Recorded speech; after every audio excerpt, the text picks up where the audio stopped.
Hi everyone, and welcome to the debate on the functional analysis versus the functional behavioral assessment. This debate will be conducted as a formal debate. My name is Christina, and I'm the stater for the functional analysis side. I would like to introduce the other members of the debate. We have Jessica.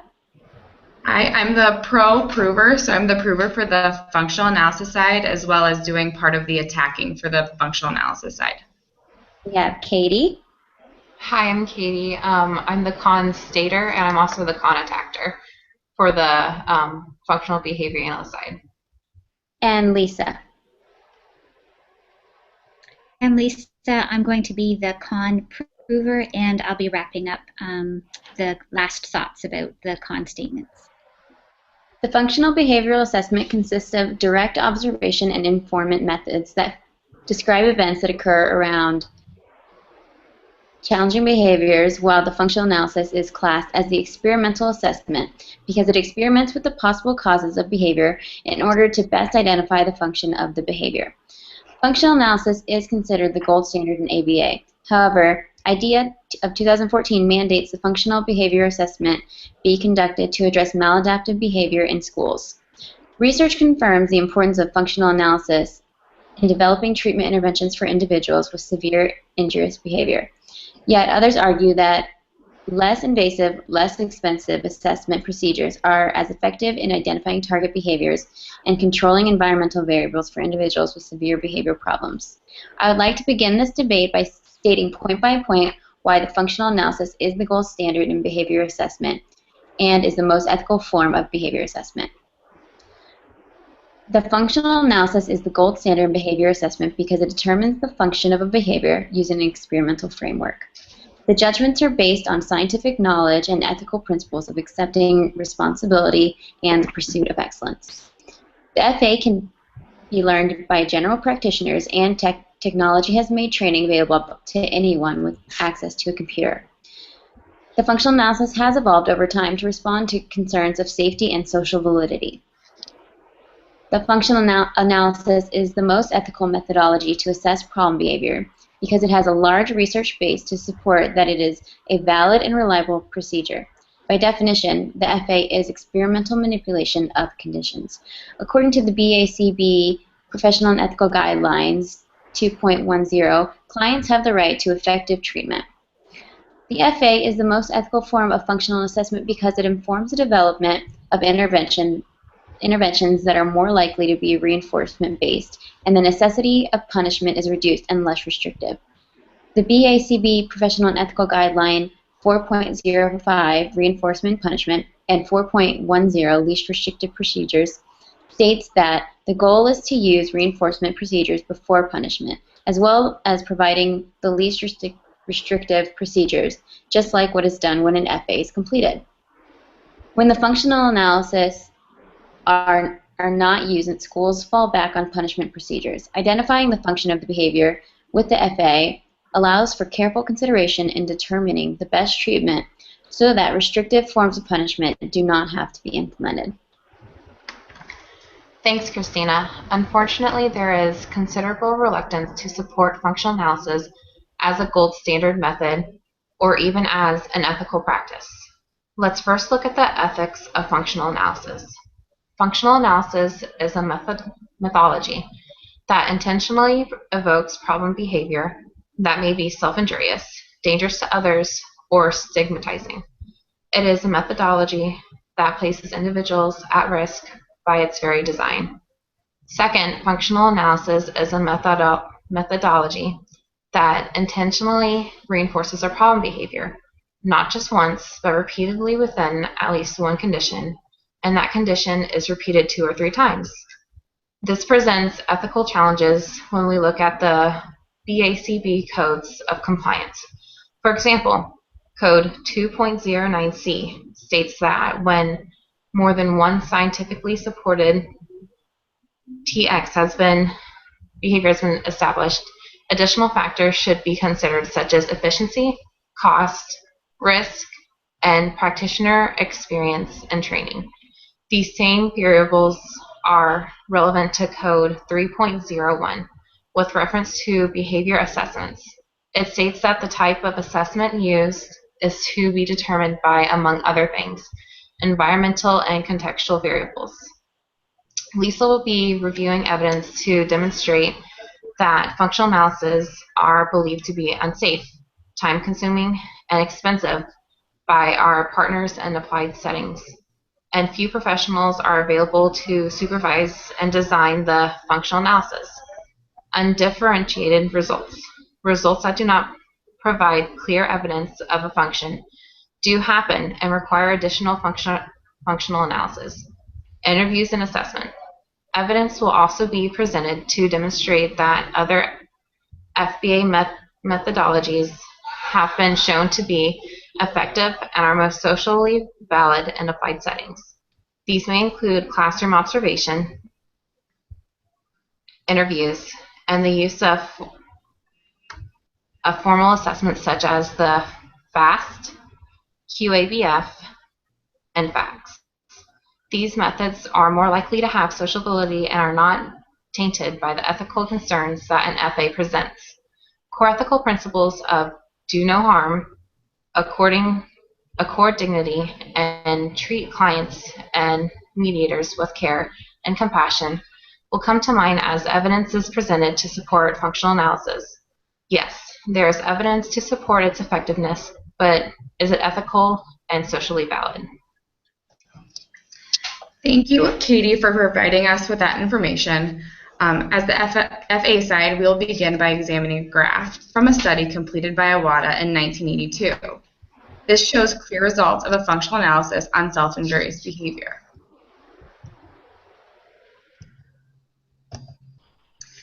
This shows that even from when the FA was originated, it was producing positive and clear results as to what function the behavior was being maintained by. So as you can see, it shows clear results for the academics side or condition, and the social and alone conditions show no behavior. But this is a clear visual on how effective the FA can be.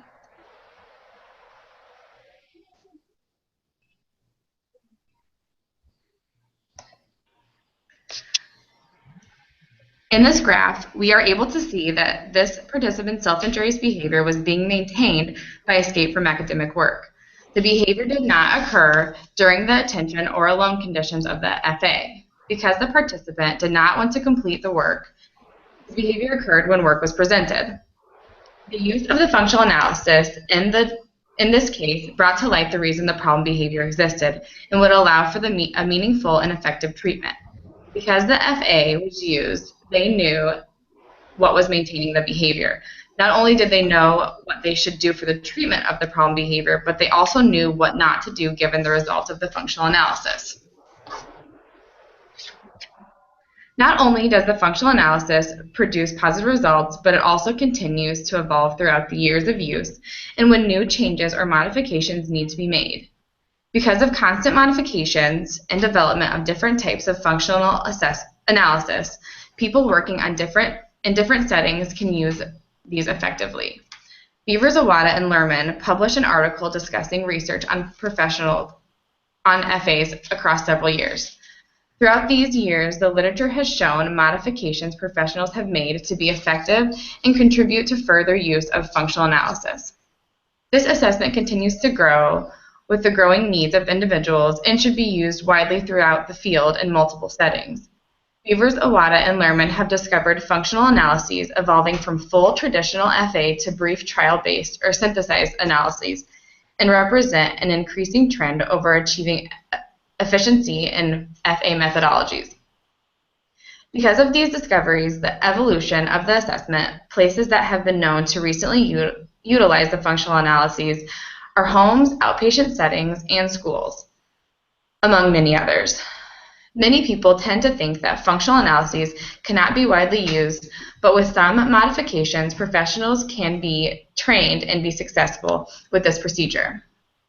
Although FAs have the potential to expose clients to situations where their dangerous behaviors may be more likely to occur, it is done in a way that adheres to safety procedures and risk reduction, according to the research completed by Hanley in 2003.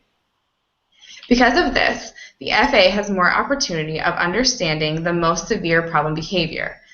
As stated previously, There are several ways of modifying the functional analyses to get the best results and to target behaviors in a way that are the most ethical. A way practitioners go about this is by completing what is called a brief functional analysis, or a BFA. A BFA changes a 10-minute condition to a 5-minute condition. Therefore, the client will not be exposed to behavior for the extra time, if indeed that phase of the FA is the maintaining variable for the dangerous behavior. Once they have a clear demonstration of what function the behavior has, the procedure can be terminated. This is especially important for those behaviors mentioned that have a harmful effect on participants. Behaviors such as elopement, pica, self-injurious behavior, and aggression can be understood in a way that elicits minimal harm to clients. With the FA, they will understand how to treat the behavior at a faster rate due to the assessment effectiveness to create more meaningful procedures. Additionally, professionals have identified precursor behaviors that have been identified to lead to more dangerous problem behaviors.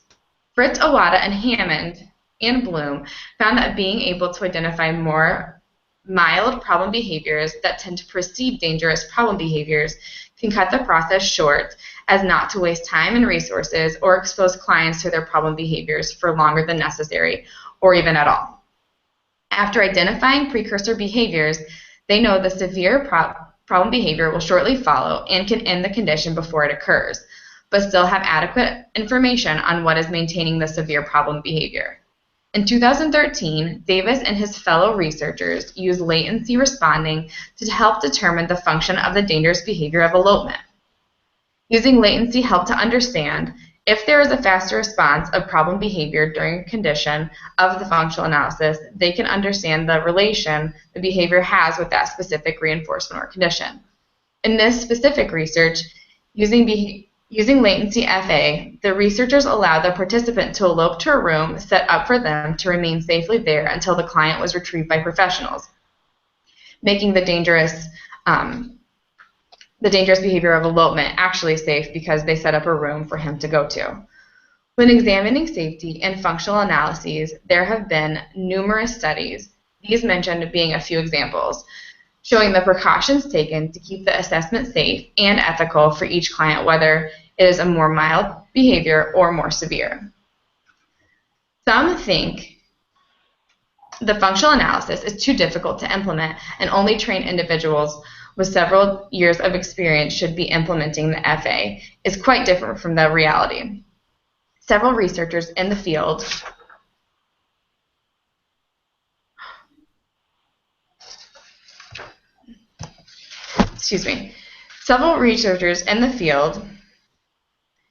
have shown that general practitioners can have success with the use of functional analysis.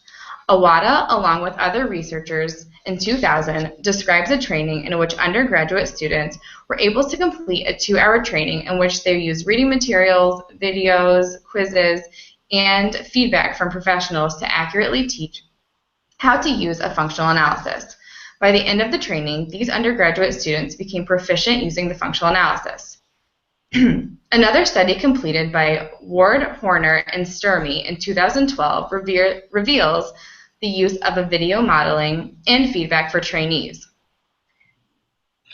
They used the functional analysis appropriately and to mastery after this training. The people who were trained were the actual educational support staff at the school. This not only shows that training on the functional analysis can be relatively simple, it also shows that there's a possibility for a wide range of professionals, students, paraprofessionals, etc., to use a functional analysis successfully.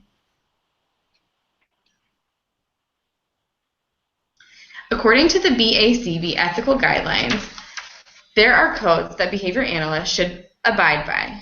4.05, which is the reinforcement and punishment, states that we as professionals should be conducting treatment that uses reinforcement procedures before punishment is considered. In order to determine the best treatment available in hopes of using more reinforcement-based treatments, Falcomata and Gainey in 2014 used a functional analysis to more accurately determine the function of the challenging behavior in order to implement the type of intervention to best serve the behavior. In this study, The functional analysis determined multiple functions for the challenging behavior for one individual with autism. Once the FA determined the functions, the effects of non-contingent reinforcement were implemented. Excuse me. It was determined that non-contingent reinforcement with attention and preferred activities was effective in decreasing challenging behaviors that was being maintained. This study not only shows the benefits of using a functional analysis, but also gives a promising look at what treatments can be developed given the results of the functional analysis. If by using an FA we are able to develop treatments that are more reinforcement-based, the use of punishment will actually be reduced significantly. To recap, the functional analysis provides positive results for understanding the function of problem behavior, from mild to severe problems by using a full traditional functional analysis or modified versions, which are sometimes more beneficial and very easily completed. Trained professionals are not the only people who can implement FAs, but training can be done and completed for those who may be people like undergraduate students or paraprofessionals in schools. This will allow for most appropriate treatment from the very beginning. It remains the most ethical from the assessment because it will allow for the understanding of problem behavior before any decision can be made for treatment. This will allow for the most appropriate treatment from the very beginning and will save time, money, and resources because they will not have to stop treatment and reevaluate. Functional analysis promotes the welfare of the individuals that is used on and contributes to creating more positive treatments that use reinforcement rather than punishment and only relies on punishment when all else fails. This is what makes the functional analysis the gold standard in the field of applied behavior analysis. Thank you. Thanks, Jessica. Intentionally revoking and reinforcing dangerous behavior in the context of a functional analysis has serious ethical implications. This is no more evident than in the false positive outcomes that have been demonstrated in the literature, that is, data that indicates a functional relation where there is none. Rooker and colleagues, and others as well, have demonstrated false positive outcomes as a result of exposure to a tangible condition. Guidance in the functional analytic literature frequently recommends against including tangible conditions if descriptive assessment or interviews do not identify access to tangibles as a potential reinforcer. Jessel and colleagues, however, have identified that tangible conditions are not the only ones that require consideration. They noted in their 2014 functional analysis that the problem behavior of their participant may have acquired a novel functional relationship. Spitting and aggression occurred at high rates in initial attention conditions and established a strong functional relation.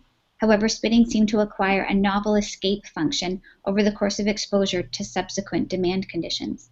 This is important because it demonstrates that all conditions in a functional analysis may have the potential to pair dangerous behaviors with novel reinforcement, and this is not what one would expect from an ethical gold standard treatment. Let's look at the issue of time and expense as it relates to functional analysis.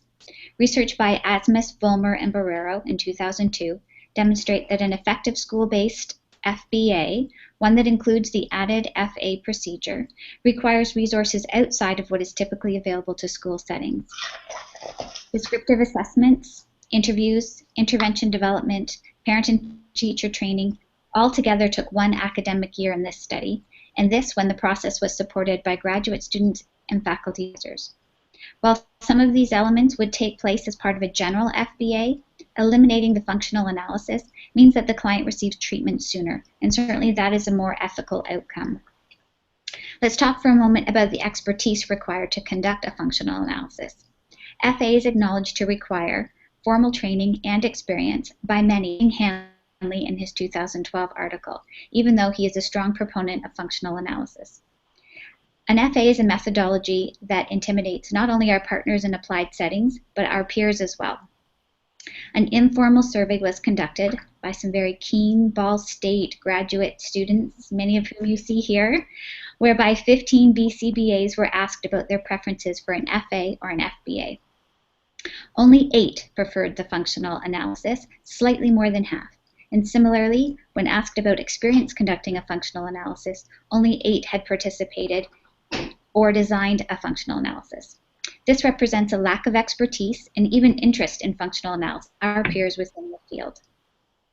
A gold standard methodology is one that, if not widely embraced by applied settings, should at least be well supported by the professionals in the field, and especially after 30 years of research. But our survey does not support this. What then are state educational agencies telling their staff about functional analysis? Weber and colleagues reviewed resources provided by state educational agencies in their 2005 research.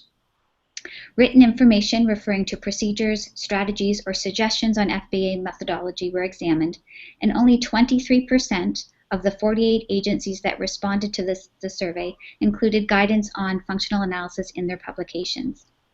This study expressed concern over the cursory and cookbook approach to FBA methods and the inappropriate and ineffective FBAs that were likely to result. If schools are this far behind in understanding and implementing the core best practices of an FBA, it is safe to say that at this time, a functional analysis is out of reach and cannot be considered to be a practice that would be appropriate without experienced BCBA design and support. It is important to remember that occasionally a functional analysis leads to undifferentiated results, meaning that despite the gold standard methodology being used, researchers are not able to clearly identify a function. Typically, researchers will go back to conduct some additional observations and conduct a second functional analysis.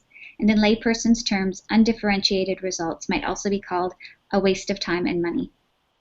Not all graphs look like that of Subject 1 in Iwata's 1982 study. Sometimes they look like Subject 2. So I'm just going to share a quick visual. Let's see if this works.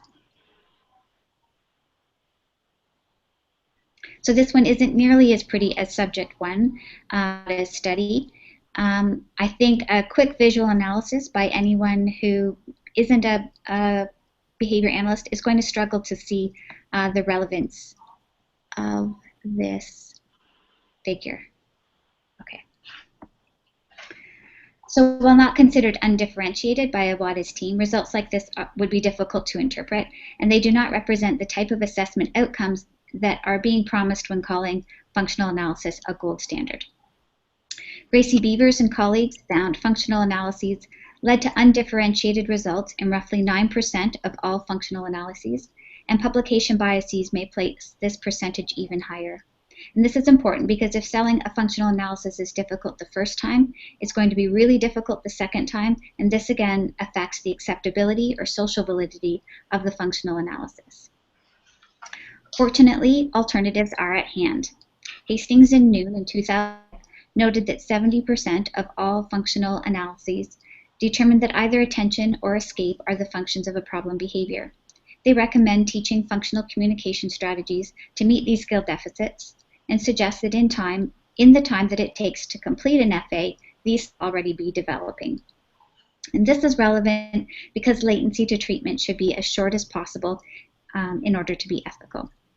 Preventive antecedent strategies are also important to consider. Non-contingent reinforcement is just a method to manipulate the motivating operations that may evoke problem behavior, and this can be implemented immediately. Indirect assessments, such as interviews and questionnaires, as well as direct observation of an individual's behavior in their natural environment, these are all well-established methods that, when used together, increase the likelihood that a hypothesis will lead to a successful intervention.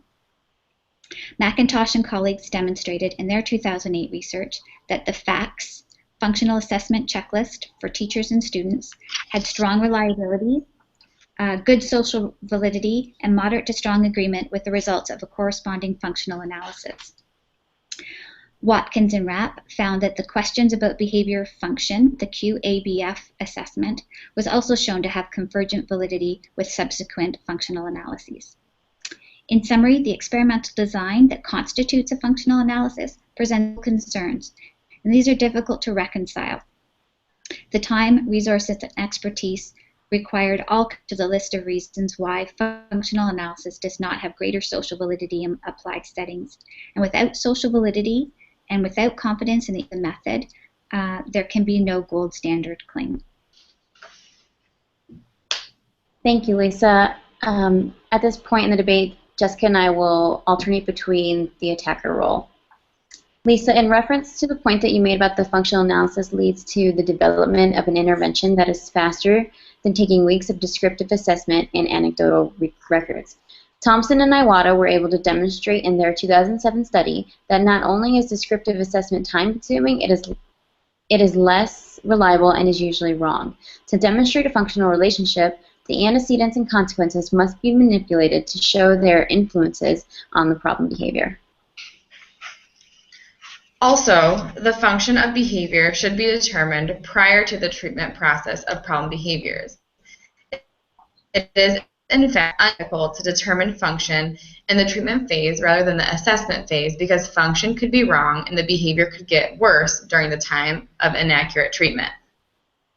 If the function is not determined, treatment should not be implemented. Hanley shows us that by using an FA to determine the function of the behavior prior to the treatment, it will lead to humane and practical outcomes. By trying to change behavior without first understanding why it is occurring does not allow for the best treatment available to clients. Hanley also describes a better way of looking at this. In an article, he discusses a patient going to see a doctor about a health concern, and instead of understanding what is happening, the doctor goes about implementing a treatment without first understanding all of the possible causes of the health concern. This can in turn waste money and provide an inappropriate treatment, just as it would by not using an FA to first discover the function, which also speaks to the dignity that it affords the clients. Although some FAs can be lengthy, so to address the cost and time, although some FAs can be lengthy process, FBAs have been known to also be lengthy.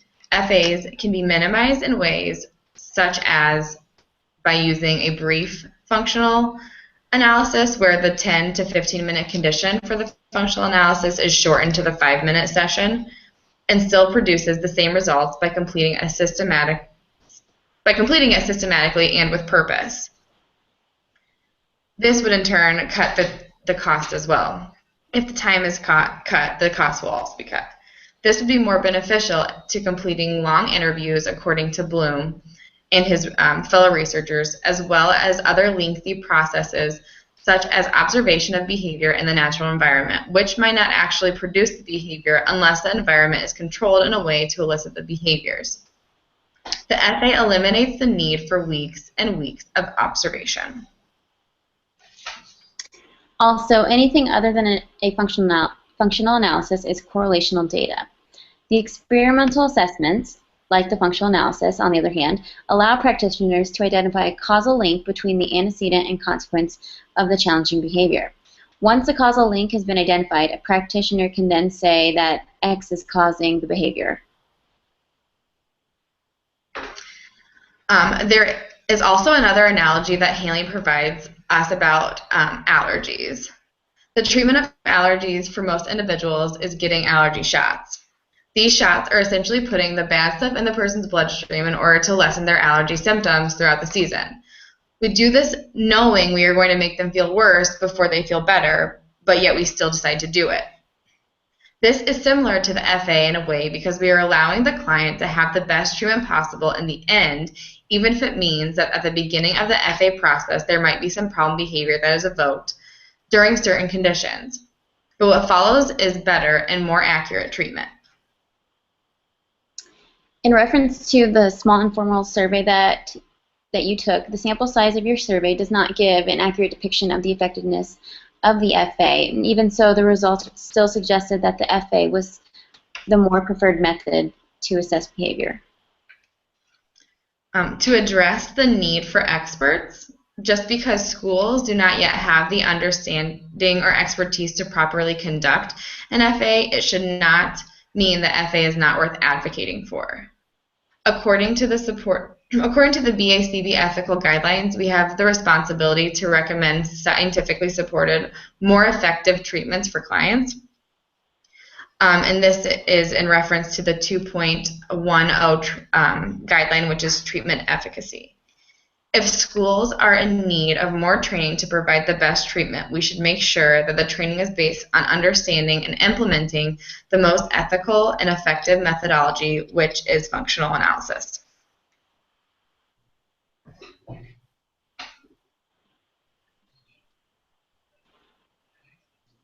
Katie, you're muted.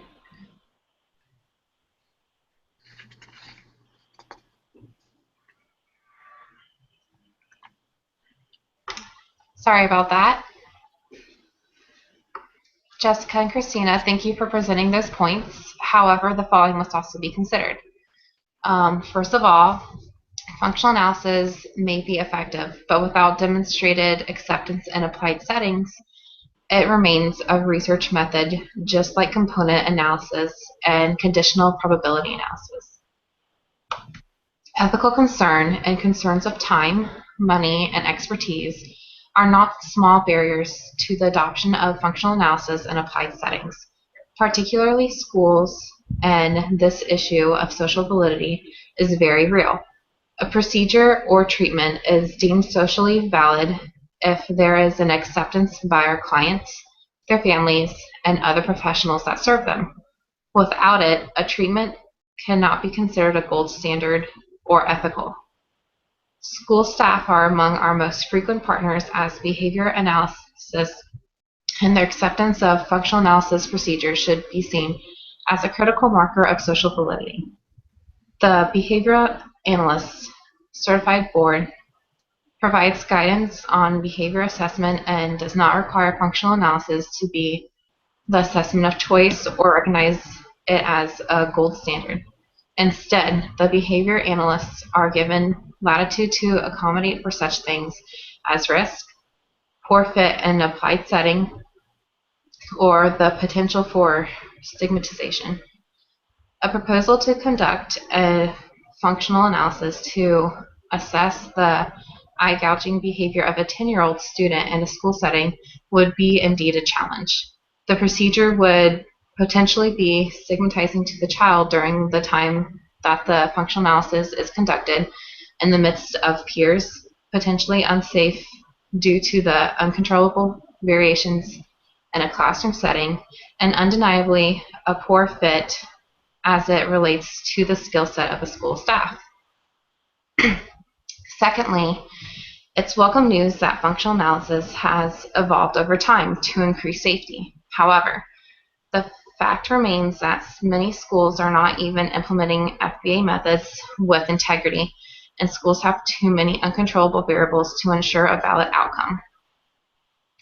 The lack of a behavior analytic skill set in school settings suggests that a functional analysis is not a realistic functional assessment, especially when dangerous behaviors are in need of treatment. As behavior analysts, we should be advocating for more research in areas of functional assessment using procedures acceptable to educators given their time and expertise. Yes, FAs are safer because researchers have designed brief functional analysis, but these results have only been shown to correspond with the results of a full functional analysis in 66% of cases, according to Kong and Iwata's 1999 research. Also, web-based technologies are indeed an asset to the field of behavior and analysis, but the principle of parsimony should apply here. For example, if a teacher can conduct 3 assessments, like the QABF, an open-ended interview and observation, and they all agree it is reasonable to wait until a telehealth training seminar can be arranged to conduct a functional analysis when the BCBA in Texas and the client is in Boston. Also, functional analysis do lead to less restrictive interventions, but so do FBAs. During the FBA process, the treatment may be developed to confirm a hypothesis, and this may be seen as problematic, but by some. Let's remember that data is collected at every stage and session in order to make ethical and data-driven treatment decisions. Ineffective treatments can be quickly modified, just as they would if the treatment developed following a functional analysis required some adjustments. Thank you, Katie. I'm just going to now salvage the FAA's undamaged arguments and give a brief summary. The functional analysis is the only way to definitively demonstrate the function of a behavior. An experimental manipulation of reinforcement in a controlled manner leads to an empirical determination of function. When we know the function, we can use reinforcement effectively in our treatment. It is safe, efficient, effective, and ethical. Overall, the functional analysis is the highest standard of assessment of problem behavior empirically and ethically. The FAA is empirically supported, well-researched, and continues to evolve and be refined to meet the needs of applied settings and clients. As behavior analysts, our goal is to provide the most ethical and effective treatment to the client with their best interest in mind. In order to do this, we need to have the best possible understanding of the function of the behavior. The functional analysis allows us to do this.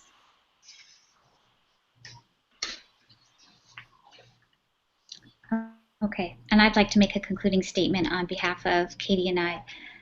To be a gold standard procedure, one must be able to establish a high level of ethical acceptance and social validity. Our community partners and families, and even some of our fellow behavior analysts, have reservations about the intentional reinforcement of dangerous behavior for essentially the purpose of experimentation.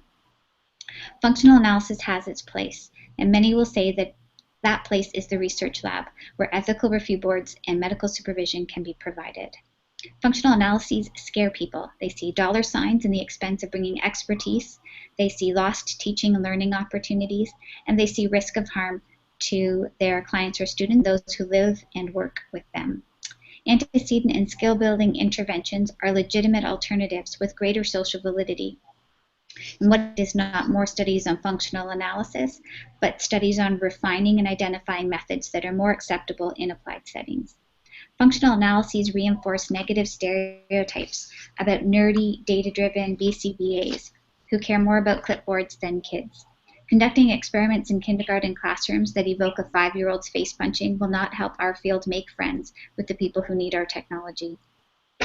Our behavioral responses as behavior analysts must reflect core ethical principles of doing no harm, ensuring the treatment of clients and their mediators is carried out with care and compassion, and that the dignity of clients is respected through all aspects of assessment and treatment.